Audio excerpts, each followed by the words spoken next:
व्यवस्था है वो प्रो इनकम्बेंट है। आप देखिए, जनरल साहब से बड़ा इसका कोई उदाहरण नहीं हो सकता है। ये करत के रहने वाले हैं, बिहार के सबसे काबिल बेटों में इनकी गणना होनी चाहिए। ये व्यक्ति बिहार का सियाचिन में सेना को लीड कर सकता है, देश में सेना को रिप्रेजेंट कर सकता है, लेकिन तरारी में चुनाव नहीं लड़ सकता है, अपने घर में चुनाव नहीं लड़ सकता है। क्यों?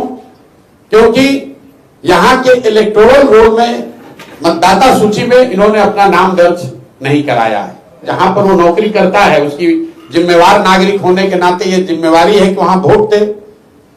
जनरल साहब नोएडा में रहते थे, नोएडा में इनका वोटर लिस्ट में नाम है, वहां से हम लोगों ने नोटिफाइड कॉपी यहां लगाया, फॉर्म 8 भी भरा और यहाँ के प्रशासन को यह अनुरोध किया कि इनका मतदाता सूची में यहाँ नाम शामिल किया जाए। लेकिन रूल का हवाला देकर यहाँ के प्रशासन और इलेक्शन कमीशन ने यह कहा कि 15 तारीख के बाद जब आचार संहिता लागू हो गई तो हम लोग नया मतदाता सूची में नाम नहीं जोड़ सकते। हम लोगों ने अपनी ओर से सारी कानूनी सलाह ली, जितने यहाँ कानूनविद हैं, यहाँ पर सुप्रीम कोर्ट में हर जगह बात की, कोई रास्ता नहीं मिला तो हम लोगों ने जनरल साहब से अनुरोध किया। अब हमारे पास एक ही विकल्प जनसुराज के पास था, या तो हम लोग इसको राजनीतिक मुद्दा बनाते या फिर नेगेटिव सोच से हटकर एक पॉजिटिव प्रयास के लिए शुरुआत करें। जनरल साहब ने अपनी मुलाकात में मुझे बताया कि भाई प्रशांत जी, मैं तो बिहार में आपके जनसुराज के प्रयास से प्रभावित होकर बिहार में सेवा करने आया, तो अगर भगवान ये चाहते हैं कि पहले मैं सेवा कर लूं उसके बाद किसी पद के लिए लड़ाई लड़ूं तो इसमें दिक्कत क्या है? पहले से जो आपके 4-5 साथी मेरे जुड़ने से पहले जो लोग तरारी में उम्मीदवारी के दावेदार थे, उनमें से किसी एक व्यक्ति को चुन लिया जाए।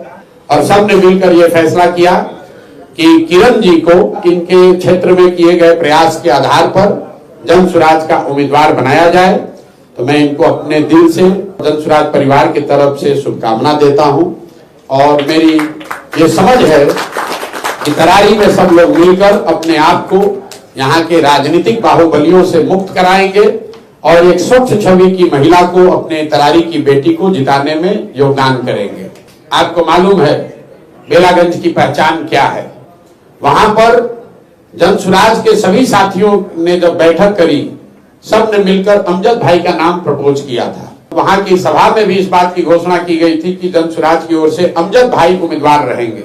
अमजद भाई ने खड़ा होकर कहा कि मेरी जगह पर प्रोफेसर खिलाफत हुसैन जी अगर चुनाव लड़े तो अच्छा है। अमजद भाई से मेरी जो बातचीत हुई, भाई आपको उम्मीदवारी मिल रही है, क्यों नहीं लड़ना चाहते हैं? मैं कैमरे पर खुलासा करना चाहता हूं, क्यों नहीं लड़ना चाहते? सामान्य परिवार के बच्चों के लिए चुनाव लड़ना आसान बात नहीं है।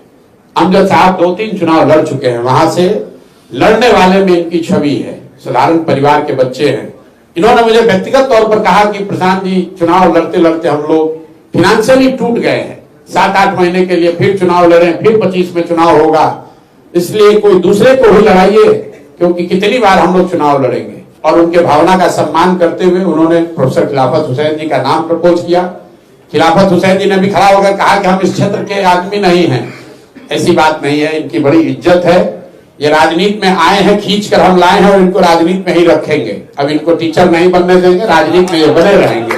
और ये सिर्फ खिलाफत हुसैन जी के लिए नहीं कह रहे हैं, जनरल साहब को भी हम वापस आर्मी में नहीं जाने देंगे। 2 दिन पहले हमको जनरल साहब ने बहुत अच्छी बात कही कि प्रशांत जी, और कुछ हो या नहीं, 10 दिन हम जब तरारी में घूमे हैं तो मुझे लगा है कि पिछले 10 साल रिटायरमेंट के बाद जो मैं नोएडा में बैठा हुआ था, बहुत बड़ी चूक हो गई, हमको यहाँ आकर रहना चाहिए था। इतना प्यार लोगों ने दिया है।